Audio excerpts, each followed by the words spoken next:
Hi, my name is Vicki Teske. I am an assistant professor of nursing at Minnesota State University in Moorhead, Minnesota. I have been teaching since 1999. I'm also a gerontological nurse practitioner with a practice in long-term care. I taught part-time at MSUM until 2010 when I became a full-time faculty member. At that time I became per diem in my long-term care practice with Sanford Health Center in Fargo, North Dakota.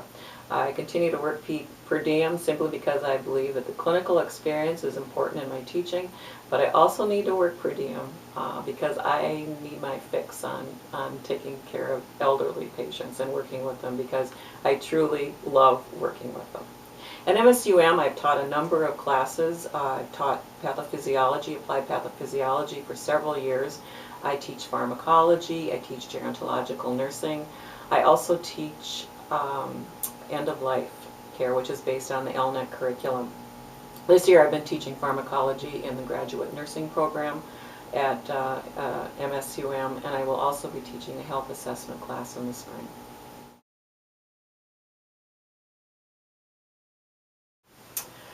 Well, I wish I could say, as many do, that all I wanted to do was help others, but unfortunately that's not the case.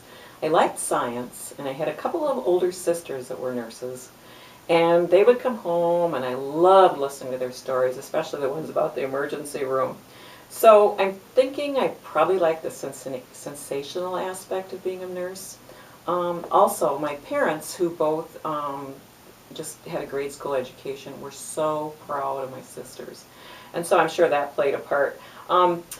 Because when I was growing up, my sisters and brothers were basically adults when I was born. I grew up as an only child, and I was also a wild child. And because of that, I really didn't have any interest in taking care of anybody, or I never babysat. Probably the only thing I ever cared for were my pets. So with that being said, when the time came, I enrolled at Pacific Lutheran University in Tacoma, Washington, and I majored in nursing.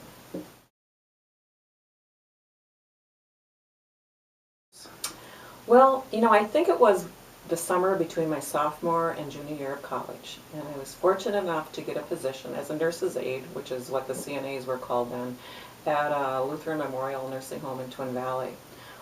Nursing homes then were a lot different than the nursing homes that you see today.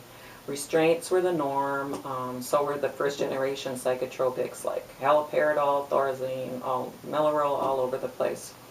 But in that small town environment, I have to say, where the caregivers cared for those nursing home residents like they cared for friends and family, I began to care. It just sort of infiltrated into me, I think.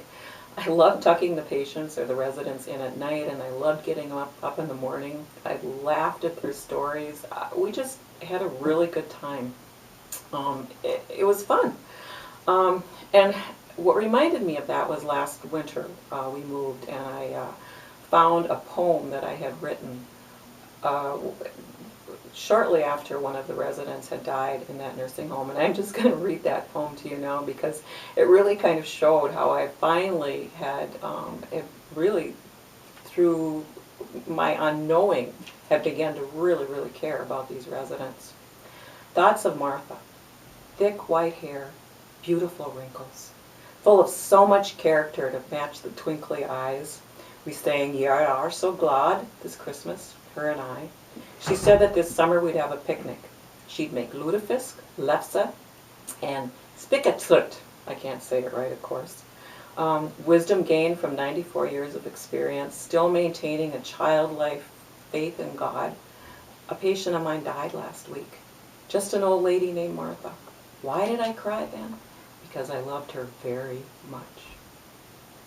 I've often wondered how to teach students how to care, but I just really don't believe that it can be taught. I think part of it is innate, but I also think part of it is the modeling of what caring is like. And the staff in that nursing home really, truly cared, and I learned it from them.